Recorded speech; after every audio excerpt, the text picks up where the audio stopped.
മമ്പാട് റഹ്മത്ത് ആശുപത്രിയിലെ ഡോക്ടറെയും ജീവനക്കാരെയും മർദ്ദിച്ച പ്രതിയെ ഒരാഴ്ച കഴിഞ്ഞിട്ടും അറസ്റ്റ് ചെയ്യാത്ത പോലീസിന്റെ അനാസ്ഥയിൽ പ്രതിഷേധിച്ച് നിലമ്പൂർ IMA-യുടെ നേതൃത്വത്തിൽ ഡിവൈഎസ്പി ഓഫീസിലേക്ക് പ്രതിഷേധ മാർച്ച് നടത്തി.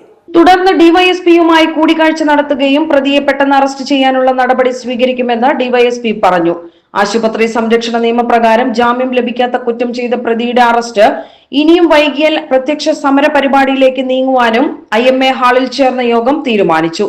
IMA branch president doctor Jalaja, secretary doctor Lakshmi, കേന്ദ്ര പ്രവർത്തക സമിതി അംഗങ്ങളായ doctor Manoj KT, doctor Jalal PM എന്നിവർ നേതൃത്വം നൽകി. മുൻ secretary doctor Jalaluddin, doctor Johnson Francis, doctor Chachi, doctor Ashisha, doctor Akhila Shahul, doctor Shandy Thomas തുടങ്ങിയവർ സംസാരിച്ചു. SS Gold, Pure Gold. SS Group, Nilambur.